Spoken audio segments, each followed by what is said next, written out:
예, 오늘은 기도라는 제목입니다. 기도. 벗이여 거룩한 떡 세 덩이를 내게 빌리라. 누가복음에 있는 말씀 보겠습니다. 누가복음 11장 누가복음 11장 1절부터 13절까지 말씀입니다.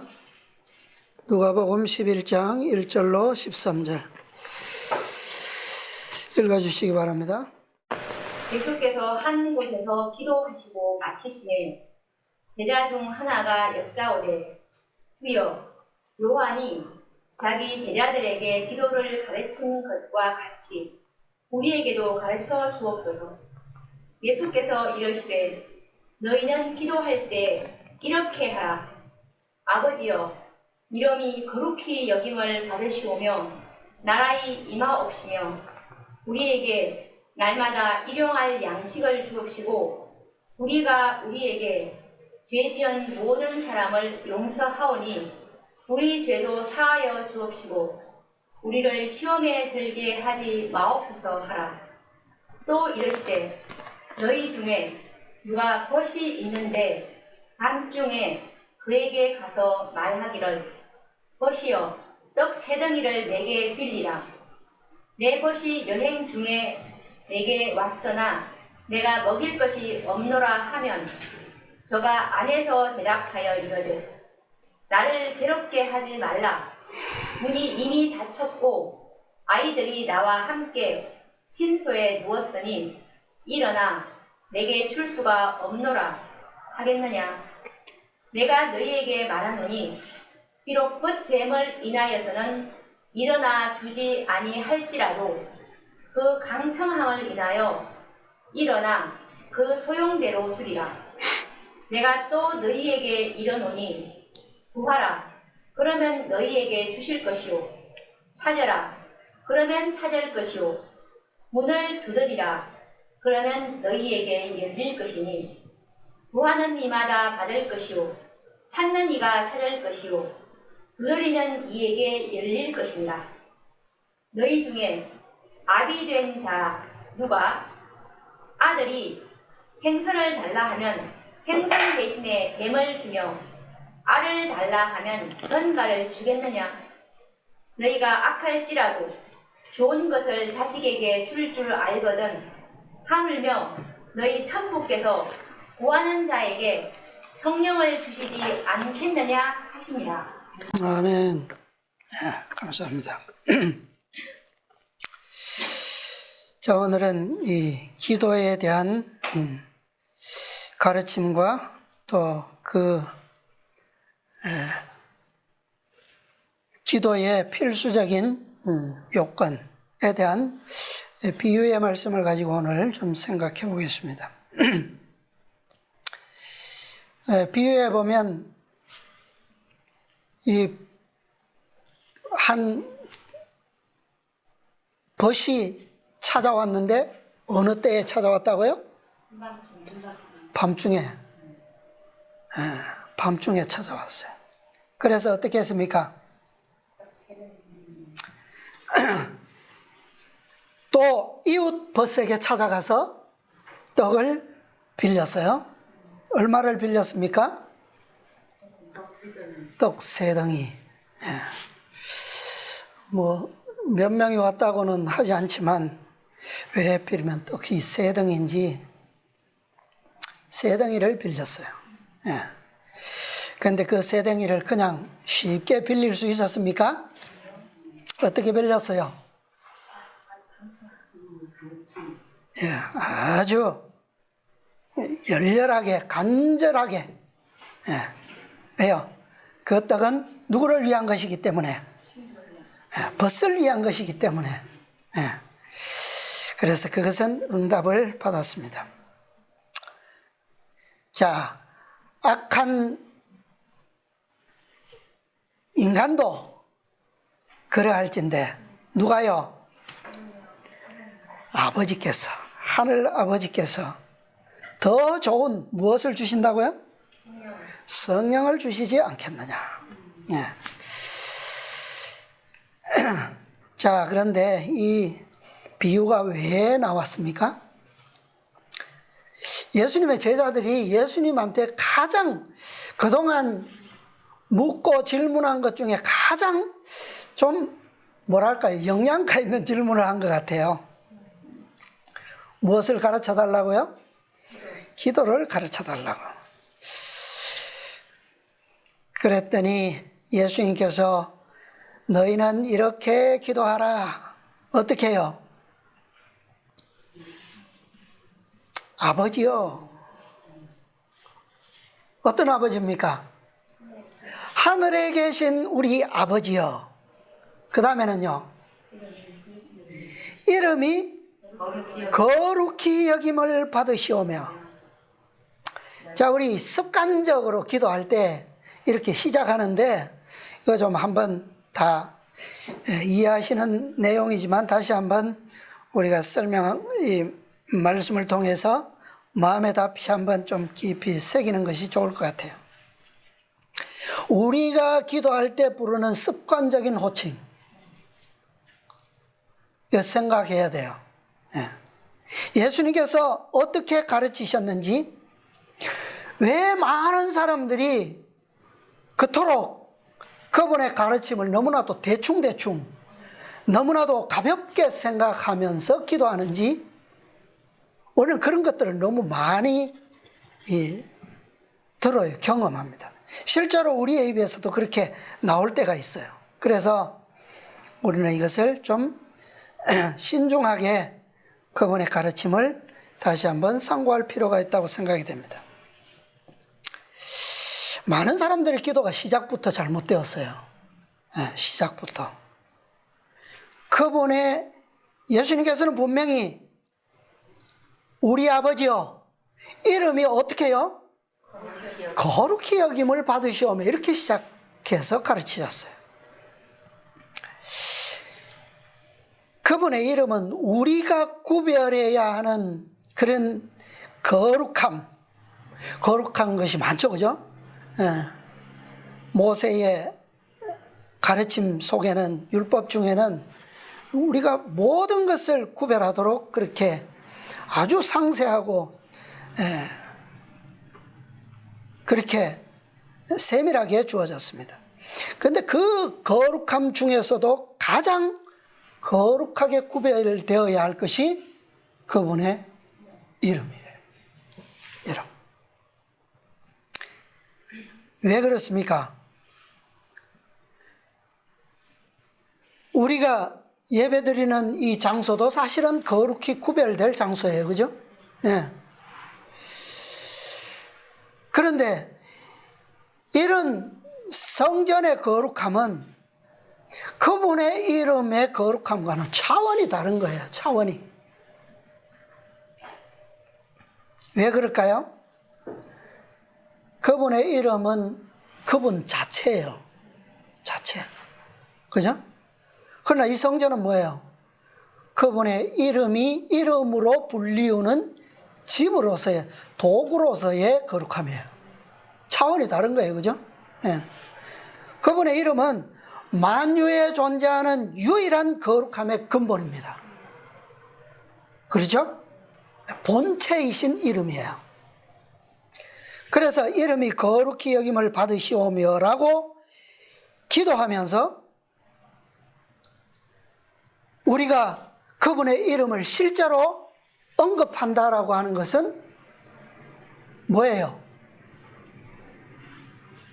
말로서 이름이 거룩히 여김을 받으시오며 라고 하는 말과 우리의 입에서 그분의 실제적인 이름이 언급되는 것과는 앞뒤가 맞지 않는 거예요. 그것은. 그렇죠? 그분의 이름의 거룩함을 위해서 이스라엘 백성들은 어떻게 그분을 불렀습니까? 하나님. 그런데 하나님은 그분의 이름이 아니고 뭐예요? 어떤 이름이에요?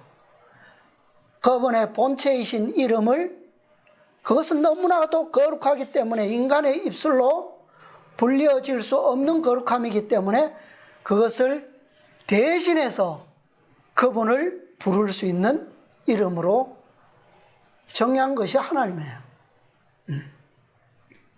유일하신 분. 그죠? 그냥 대체적인 이름이라 이 말이에요.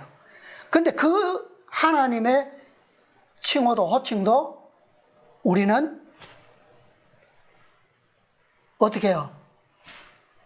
거룩히 여김을 받아야 되는 것이 합당하다라고 하는 거예요. 그래서 그것을 함께 부르는 것은 그분의 거룩함이 무엇인지조차 모르는 증거라는 거예요. 자, 우리는 부모를 어떤 다른 사람들에게 초면인 이웃에게 소개할 때 어떻게 소개합니까? 이분이 누구라고요? 우리 부모님의 이름을 소개합니까? 뭐라고 소개해요? 이분이 우리 아버지시고 어머니시라고 그렇게 아버지 어머니로 부모의 이름을 대신해서 소개하죠. 그죠? 왜 그렇습니까? 왜 이름을 말하지 않고 왜 우리 아버지십니다 그렇게 얘기합니까? 그것이 그분께 대한 아버지에 대한 뭐예요? 존경이에요. 존경. 그것이 예의예요. 그죠? 어른에 대한. 그래서 육적인 부모의 이름도 함부로 부르지 않는데 우리가 하나님의 이름을 그분의 이름을 본체이신 그분의 이름을 안다고 해서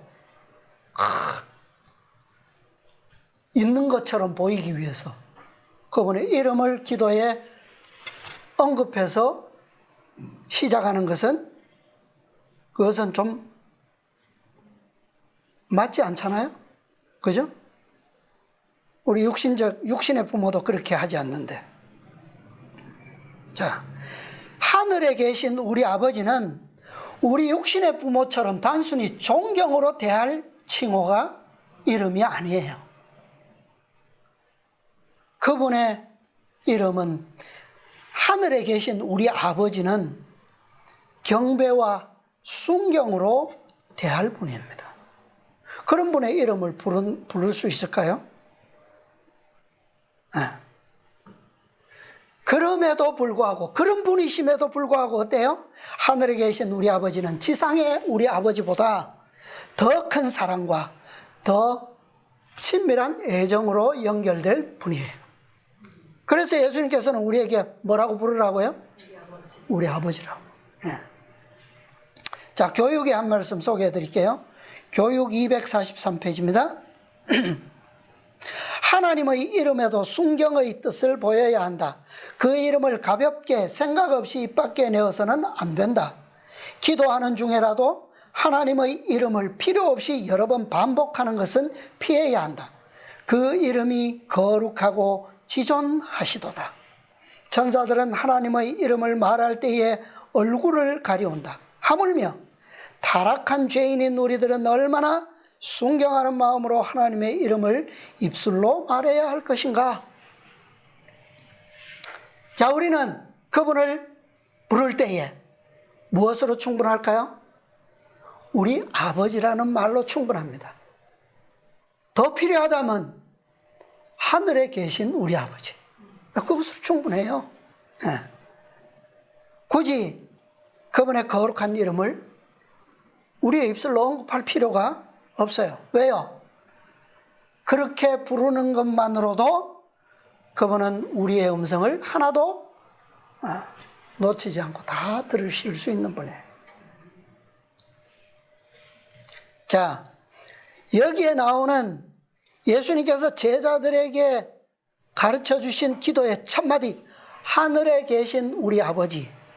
아버지라고 하는 것은 예수님께서 우리에게 주신, 인간들에게 주신 새 이름이에요. 새 이름.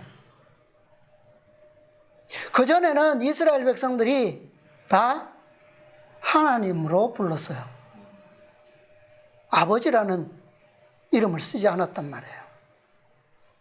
예수님께서 자신이 그렇게 부르시는 것처럼 우리를 형제라 부르기를 부끄러워하지 아니하시고 우리에게도 어떤 칭호를 준 거예요?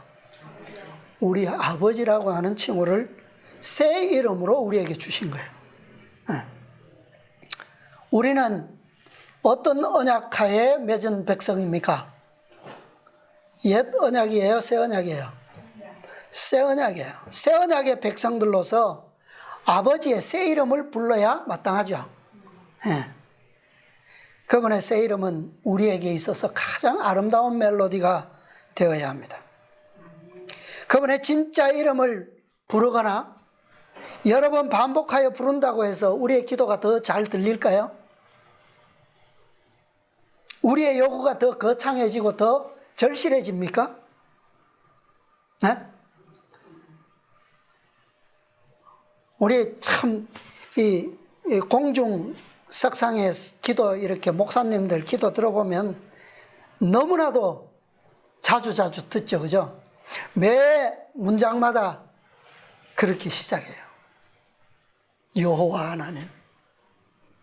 3번 반복해. 여호와 하나님 아버지요. 이렇게 세 칭호를 반복해서 불러요.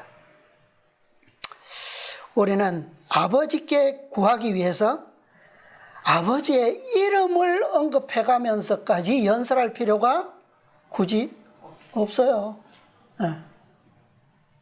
그냥 우리의 간절한 필요를 아뢰기만 하면 돼요. 아버지가 우리의 필요를 모르십니까? 부모가 자녀의 필요를 몰라요? 그럼에도 불구하고 아이는 아버지께 무엇을 어떻게 합니까? 아빠, 오늘 나 이거 필요한데. 얘기를 하면 더 구체적이고, 그죠?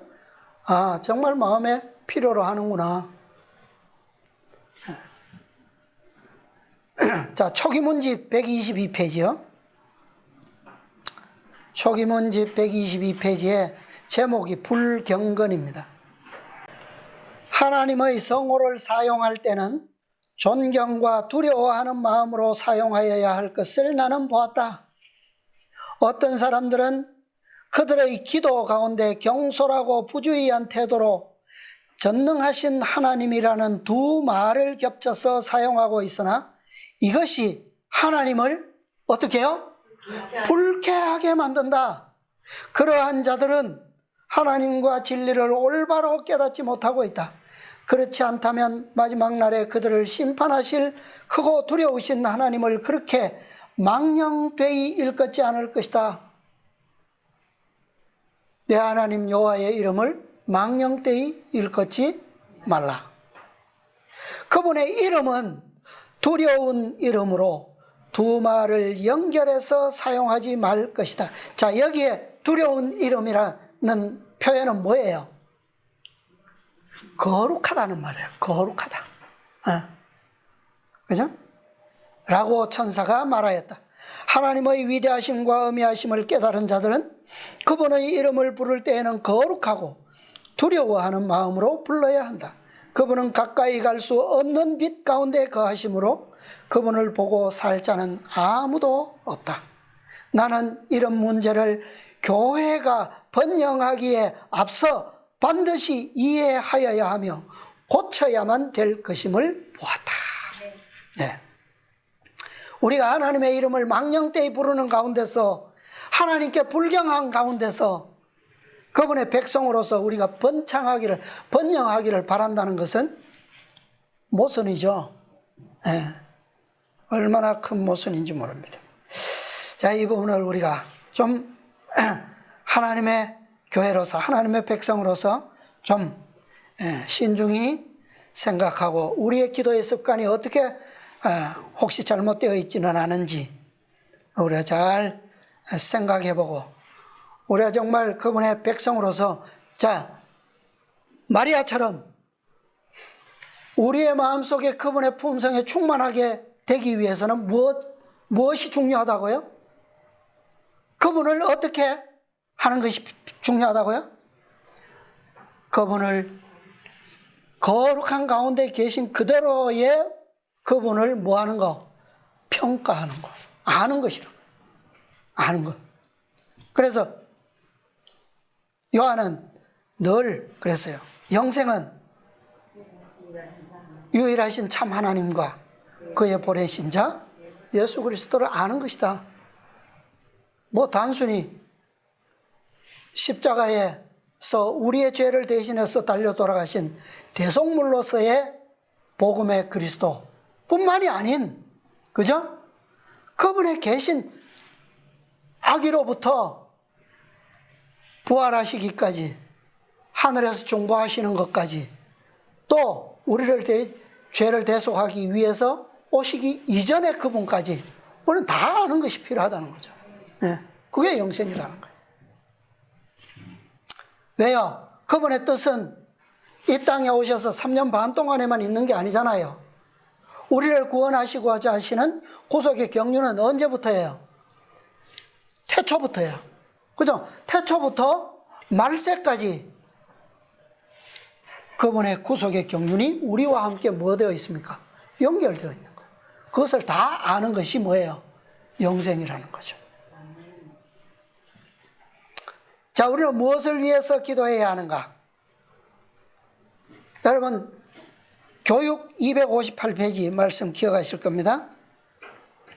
우리는 죄 사함을 위하여 성령을 받고자 그랬어요. 무엇을 위해서요? 죄 사함을 위한 성령을 받고자. 두 번째는 그리스도와 같은 성품을 갖고자. 또요, 그 다음은 하나님의 일을 위한 지혜와 힘을 얻고자. 그리고 그 밖에 하나님께서 허락하신 모든 선물을 얻고자 기도할 수 있다. 좀 더 구체적이죠, 그죠? 예. 필수적인 겁니다. 예. 죄사함을, 우리는 죄사함이 필요해. 자, 오늘 교과의 주제가 그거예요, 그죠? 예. 마리아는 시몬과 비교했을 때 죄사함을, 용서함을 어떻게 받았다고요? 많이 받았다. 비교하자면 마리아가 사함을 받은 것은 얼마고? 500데나리온 어치고, 시몬이 받은 것은 50데나리온 어치만 용서받았다. 비유는 그렇죠? 그런데 그 대조의 목적은 뭐예요? 마리아의 용서는 어떤 용서라는 겁니까? 완전한 용서를 얘기하는 거예요. 완전한 용서. 그죠? 그러나 시몬은요,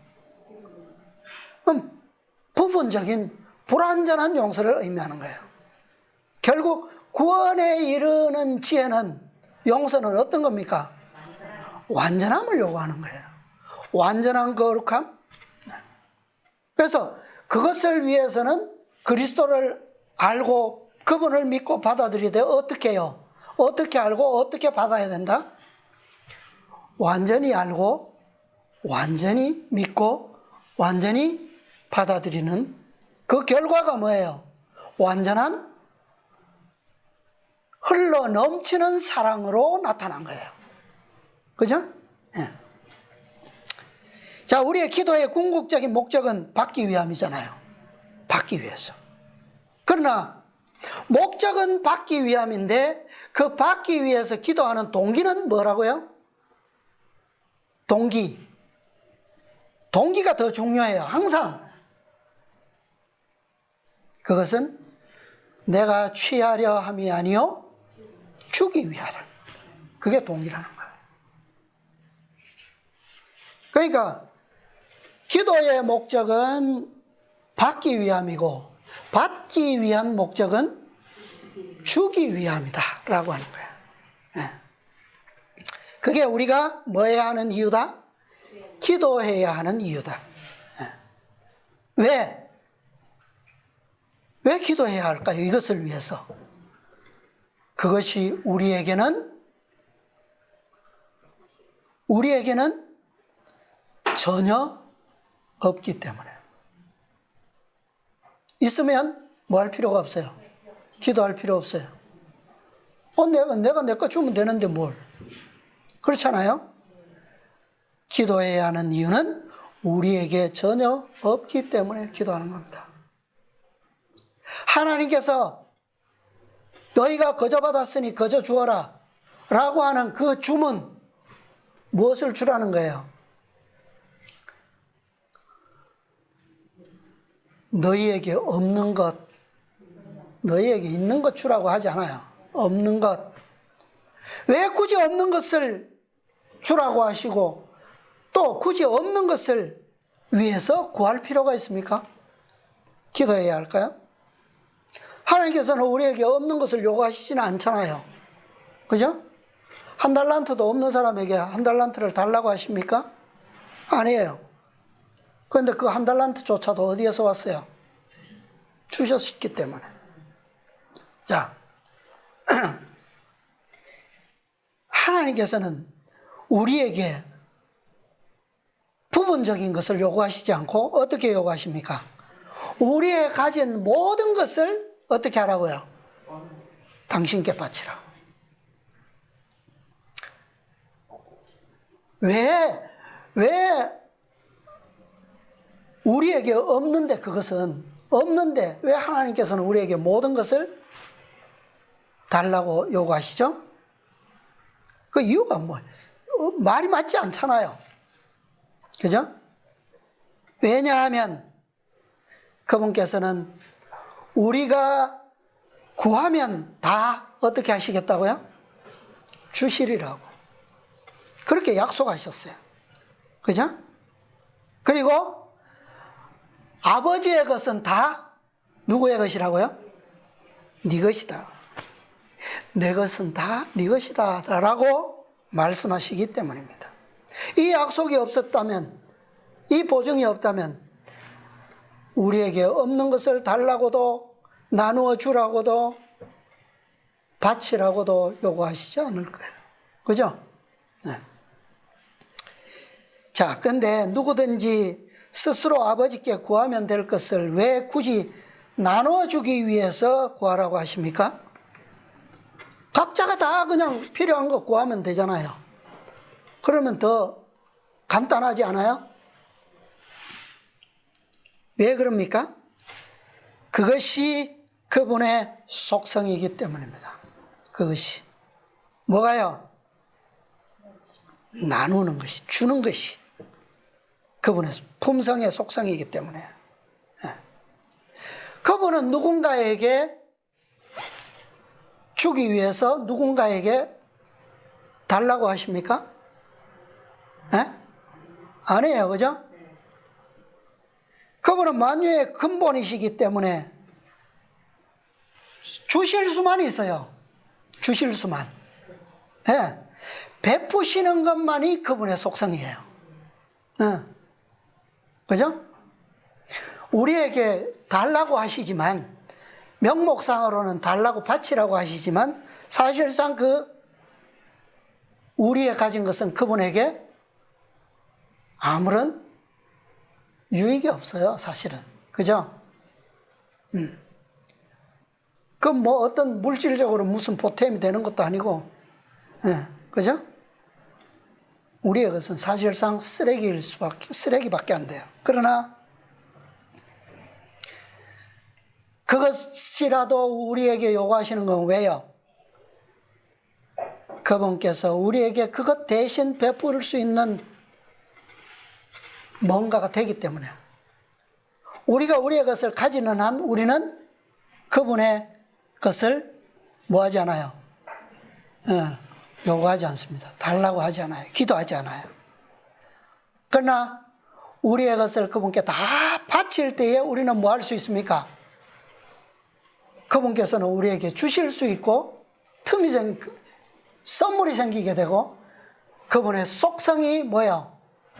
그러므로 그분의 속성이 영광을 받게 되는 거예요. 이게 그분의 뭐예요? 아까 우리 집사님께서 일문하실 때 그랬죠? 여태까지 예수님께서 뭐 하시는 걸 처음 봤다고요? 기뻐하시는 걸 처음 보셨다. 우리에게서 그런 것이 나타날 때 뭐요? 기뻐하신다는 거예요. 이 즐거움에 동참함으로 우리도 그분의 속성에 참여하기 위함이에요. 예. 이게 예수님께서 우리에게 보여주신 모본입니다. 모본. 자, 실물교훈 139페이지요. 실물교훈 139페이지. 구속역사는 1069페이지입니다. 1069페이지. 오른쪽 제12장 제목이 뭐야? 주기 위하여 구함이죠. 네, 첫 문단 읽어주십시오. 그리스도께서는 우리에게 나누어 주시기 위하여 항상 아버지께로부터 받으셨다. 그는 말씀하시기를 너희의 듣는 말은 내 말이 아니오 나를 보내신 아버지의 말씀이니라. 누구 거라고요? 아버지의 건데 그분은 아버지께로부터 받으시기 위해서 나누어 주시기 위해서 어떻게 하셨다고요? 항상 누구께? 아버지께로부터. 너희의 듣는 말도 내 말이 아니고 너희가 나를 통해서 보는 것도 다 내 영광이 아니고 내가 하는 모든 일도 내 뜻이 아니고 아버지의 뜻이다. 그죠?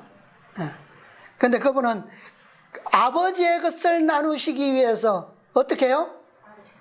매일 날마다 항상. 자, 이스라엘 백성들이 광야에서 매일 무엇을 거두었어요? 만나. 이틀에 한 번씩 거뒀습니까? 일주일에 한 번씩 거뒀어요? 매일. 누가 내려주신 겁니까? 그리스도께서. 그리스도께서. 그분은 만나의 주인이셨지만 이 땅에 오셨을 때는 그분도 누구로부터요? 아버지께로부터 구하여서 날마다 거두셨어요. 이게 모본이라는 겁니다. 자, 같은 문단인데요. 마지막 그 이사야 50장 4절 인용 앞에 그분은 하늘 조정으로부터 무엇을? 새로운 말씀을 어떻게 해요? 직접 받으셨는데 그랬어요. 자, 매일 아침마다 거두는 만나가 모양이 어때요? 겉모양은 똑같죠. 다를 수가 있습니까? 오늘은 만나고 내일은 뭐 또 다른 떡이고 뭐 그럴 수 있어요? 겉모양은 같은데 뭐가 다르다는 거예요? 그날 주어진 생명이 다른 거예요. 내용이 달라요. 그것은 항상 새로운 생명을 지닙니다. 얼마마다? 날마다. 매일. 매일 새로운 생명이에요. 예수님께서는 아버지께로부터 그렇게 받으셨다는 거예요. 왜냐하면 그분의 기도는 항상 나누어 주시기 위해서 드려졌고, 그날 나누어 줄 사람은 어때요? 어제 그 사람이 아니라 날마다 다른 필요의 사람이었기 때문입니다. 그죠? 필요가 다른데 같은 게 주어질 수 없잖아요. 사도 요한은 자신이 기록한 요한복음에서 계속 이것을 강조하고 있어요. 그분을 가장 가까이서 따랐던 제자, 그에게 비친 그리스도의 모습에는 항상 이런 그리스도의 자세가 아주 요한에게는 아주 각인되다시피 그렇게 그는 그리스도로부터 그것을 보았어요. 자, 요한복음 4장에 보면 4장 34절에 나의 보내신 이의 뜻을 행하며 그의 일을 온전히 이루는 것이다. 5장 30절 나는 나의 원대로 하지 않고 나를 보내신 이의 원대로 하려는 것이다. 36절 아버지께서 내게 주사 이루게 하시는 역사, 곧 나의 하는 그 역사는 아버지께서 나를 보내신 것을 나를 위하여 증거하는 것이다. 6장 38절. 하늘로서 내가 내려온 것은 내 뜻을 행하려 함이 아니요 나를 보내신 이의 뜻을 행하려 함이니라. 9장 4절. 때가 아직 낮음에 나를 보내신 이의 일을 우리가 하여야 하리라. 뭐 그냥 전부 다 아버지의 뜻이고 아버지의 일이고 아버지의 뜻대로 아버지의 증거고 다 그래요. 자신의 것은 스스로 한 것은 아무것도 없어요. 그 다음에 7장 16절. 내 교훈은 내 것이 아니요 나를 보내신 이의 것이니라. 12장 49절. 내가 내 자의로 말한 것이 아니요 나를 보내신 아버지께서 나의 말할 것과 이룰 것을 어떻게 해요? 친히 명령하여 주셨으니. 14장 24절. 너희의 듣는 말은 내 말이 아니요 나를 보내신 아버지의 말씀이니라. 오늘 본문에 나오는 말씀이죠. 요한복음 17장 8절. 나는 아버지께서 내게 주신 말씀들을 저희에게 뭐요? 주었사오며. 내 거 아닌 게 아무것도 내 것은 아무것도 없어.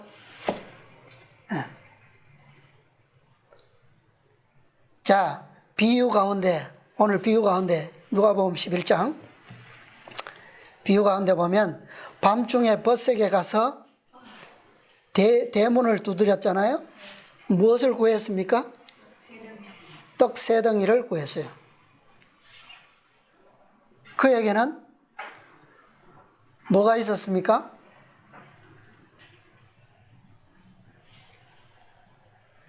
아무것도 없었어요. 떡 하나도 없었어요. 그죠? 이 세 덩이는 누구로부터 빌린 겁니까? 이웃 버스로부터 빌린 거예요. 왜? 때가 어느 때이기 때문에? 밤중이기 때문에. 떡 한 덩이도 아니고 두 덩이도 아니고 세 덩이가 필요한 밤. 언제일까요? 자, 오늘 우리의 역사 가운데서 보면 이때는 언제 같습니까? 예? 1844년 당시죠. 그죠? 예. 자, 마가복음 13장 볼까요? 마가복음 13장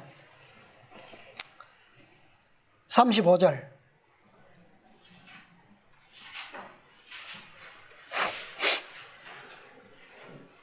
마가복음 13장 35절. 그러므로 어떻게 알아요? 깨어있으라. 집 주인이 언제 올는지, 혹 저물 때일는지, 밤중일는지, 닭 울 때일는지, 새벽일는지 너희가 알지 못하매라. 그런데 이 떡 세 덩이가 필요한 벗이 언제 왔다고요? 밤중에 왔어요. 주인이 돌아오는 때를 너희가 알지 못함이니라. 자, 이 주인이 돌아오는 때는 어느 때입니까? 예언적으로 어느 때예요? 예수님께서 재림하시는 때죠. 그죠? 재림하시는 때. 근데 여기 보니까 비유적으로 한 주인이 돌아오는 재림의 때가 어느 때에 있어요? 밤중이야. 낮이 아니고. 그죠? 저물 때였는지 이게 첫 번째 때예요. 그 다음에 밤중이었는지 다굴 때였는지 새벽이었는지 모든 때가 다 어느 때입니까? 밤이야. 밤. 한 덩이와 두 덩이가 필요한 저물 때는 지나갔습니다. 과거의 역사를 보니까. 그죠? 세 덩이의 떡을 요구한 때는 밤중이었어요. 그런데 아직도 어느 때가 남아 있습니까? 마가복음 13장에 보니까 닭 울 때가 아직 오지 않았고 새벽은 더더욱 되지 않은 것 같아요. 그죠? 그런데 이 세 덩이의 떡은 그냥 주어지지 않았습니다. 그냥 주어지지 않았어요. 자, 셋째 천사의 기별은 어떻게 왔습니까? 어떻게 주어졌어요? 셋째 천사의 기별은. 셋째 천사의 기별은 자신들을 위해서 구하지 않은 기도를 통해서 주어졌어요. 빛이 그렇게 왔다고요. 이 셋째 천사의 기별이 올 때에 그들의 기도는 그 이전 그 어느 때보다도 더 간절했습니다. 왜 그랬을까요? 첫째 천사와 둘째 천사의 기별이 전파되었을 때의 기도는 어땠습니까? 수많은 기도들이 모든 곳에서 하늘로 올라갔는데 그들의 기도는 어땠어요?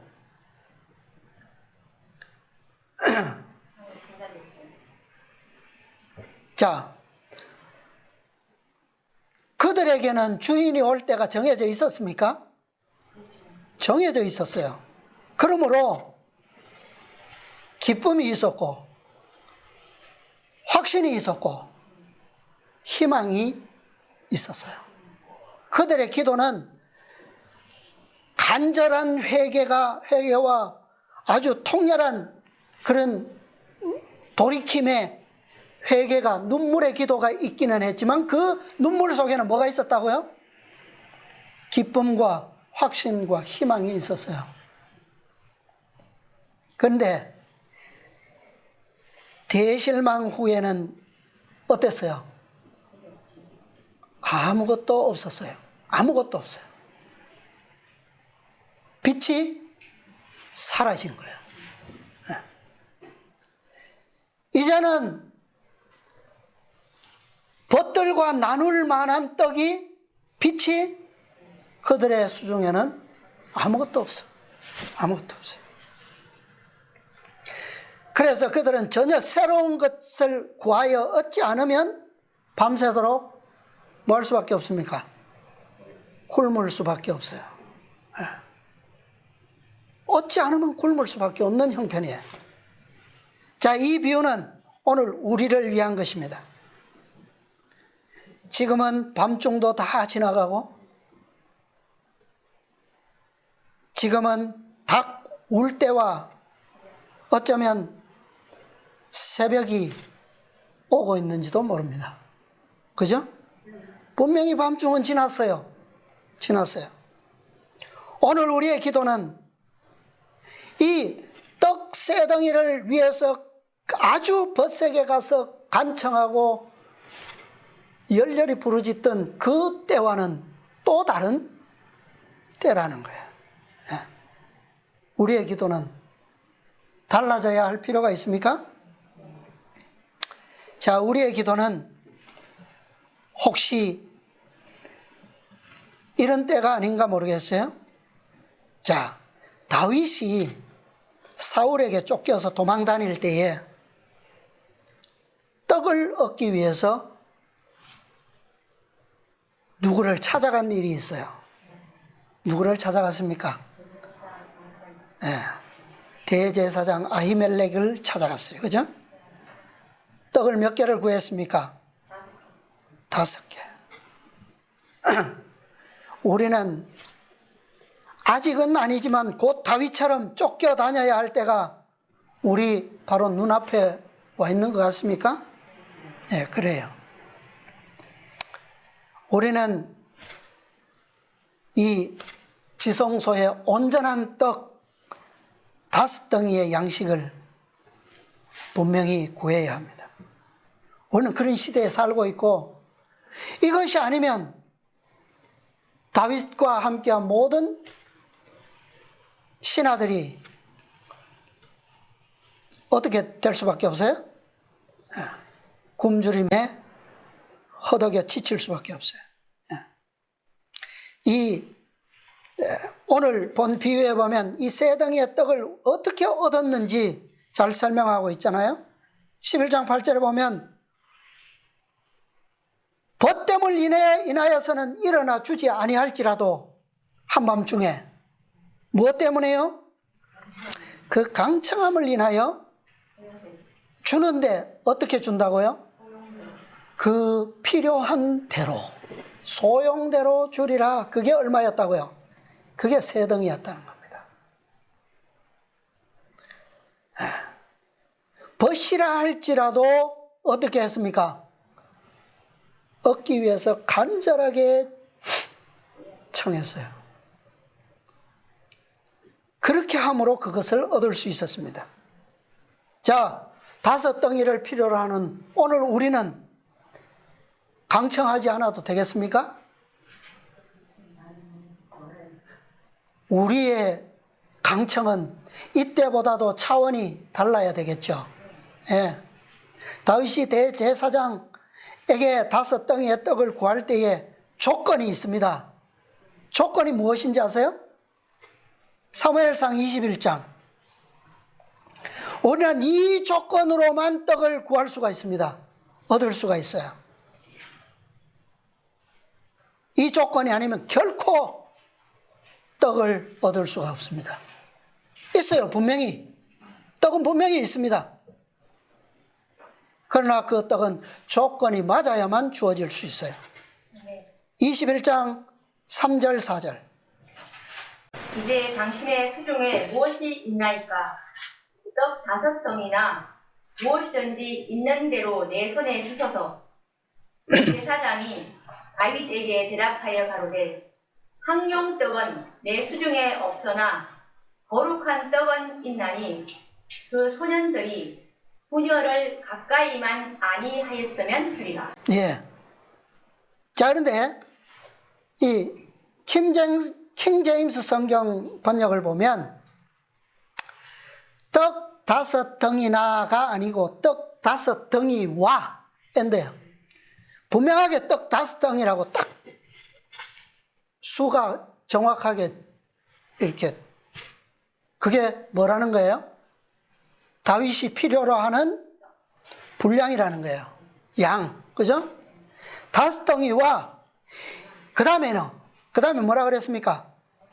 있는 것을 얼마나? 있는 것을 얼마나? 있는 대로 전부 달라는 거예요. 전부. 킹제임스 여기 그렇게 했어요. 있는 것을 전부 내 손에 주소서. 오늘 우리가 필요로 하는 거 이거예요. 이것은 분명히 우리에게 뭐 하다고요? 필수적인 거예요. 우리의 무리의 배를 지치지 않을 수 있는 생명의 필수적인 양식이라는 거예요. 아까 뭐라고 그랬습니까? 교육에 무엇을 위해서 기도하라고요? 죄사함을 위한 성령. 그 다음에요, 또 그리스도와 같은 품성. 또요, 그분의 사업을 위한 지혜와 힘. 그 다음에요, 그 다음에 마지막으로 그 밖에 하나님께서 허락하신 모든 선물이에요. 모든 선물. 자, 이것은 그냥 우리가 대충이 아니에요. 그죠? 왜요? 이때에는 그것이 우리에게 뭐 하다는 겁니까? 그냥 필요한 게 아니고 필수적인 거라는 거예요. 필수.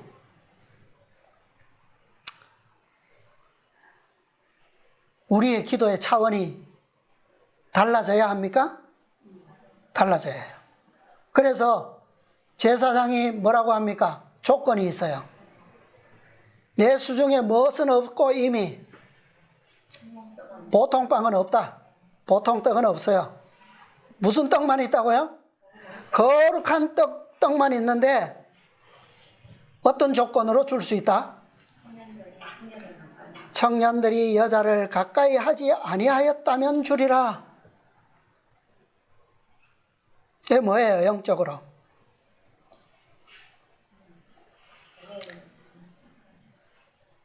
자, 제사장에게는 보통 떡은 없어요. 이미 다 소모되고 없어요. 거룩한 떡만 남아 있습니다.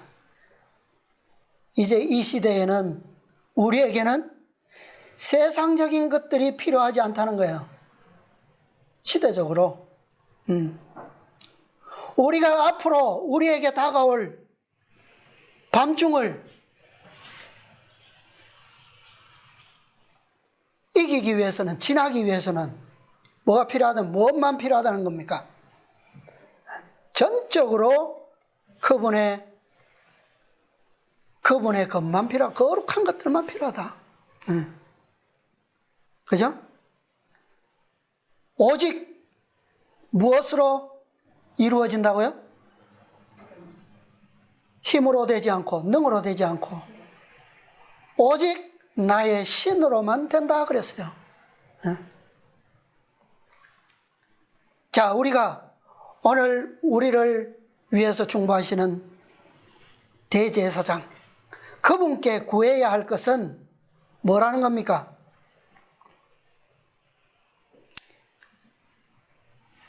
그분의 모든 것이에요. 그분의 거룩한 모든 것, 그것이 우리로 뭐야? 굶주림을 해결해 주시고 우리의 지치는 것을 지치지 않도록 끊임없이 뭐야? 생명으로, 은혜에서 은혜로, 영광에서 영광으로. 우리는 부분적인 떡이 필요한 게 아니에요. 온전한 떡이 필요한 겁니다. 그분과 함께 우리에게 주신 선물 뭐요? 전부. 그게 필요하다는 거예요. 그런데 조건이 뭐라고요? 부녀와 가까이, 여자와 가까이 하지 않아야 된다. 세상적인 음행, 간음을 그런 가운데서는 어떻게 해요? 거룩한 것을 주실 수가 없다, 먹을 수가 없다는 거예요. 그래서 바로 순결한 교회, 깨끗한 믿음, 순결한 믿음, 그죠? 그런 성도들만이 먹을 수 있는 떡이에요. 세상과 벗된 교회는 그 떡을 먹을 수가 없습니다. 계시록 18장 천사의 기별은 순결하고 완전한 성결을 요구하는 기별이에요. 그죠? 예. 교리적으로 타락하고 진리를 포기한 채로는 이 떡을 전부를 먹을 수 있는 자격이 없어요. 이 떡을 나누기를 원하는 자는 세상과 분리되어야 합니다. 거짓된 모든 것을 버리고 진리의 순결만을 찾아야 할 것입니다. 이것이 예수님의 모본이에요. 이것이 예수님의 생애가 가르쳐주는 가르침입니다. 그분의 공생애 동안 그분의 모든 양식은 아버지의 말씀이었고 그분의 모든 가르침의 교훈 또한 아버지의 모든 교훈이 진리였어요. 그분의 모든 생애의 이적과 표적 또한 아버지의 사랑으로 붙어 나온 능력이었습니다. 우리는 예수님의 처음부터 끝까지 모든 것이 우리의 완전한 모본이고 그분의 생애에서 단 하나도 우리는 간과하거나 멸시하거나 잃어버려도 괜찮은 것은 없습니다. 자, 이제 마지막 두 말씀만 보겠습니다. 실물교훈 149페이지, 구속의 역사 1074페이지입니다. 1074페이지. 이 장 맨 마지막 끝에서 두 번째 문단. 1074 왼쪽의 맨 아래 문단입니다. 하나님, 곧 살아계신 하나님을 갈망하기 위하여 그대의 마음을 열라. 그리스도의 생애는 사람이 신성에 참여할 때 어떠한 일을 할 수 있는지를 보여준다. 오늘 누구의 모범과 같습니까? 마리아. 그죠? 마리아의 경험이에요, 이것이. 그리스도께서 하나님께로 받은 것은 우리도 뭐 할 수 있다? 받을 수 있다. 얼마만큼요? 얼마만큼 받을 수 있습니까? 그분께서 구하신 전부 다 누구를 위한 거예요? 그분께서 받으신 전부는 다 우리에게 나누어 주시기 위하여 구하여진 것이기 때문에, 그러므로 그것을 구하고 받으라.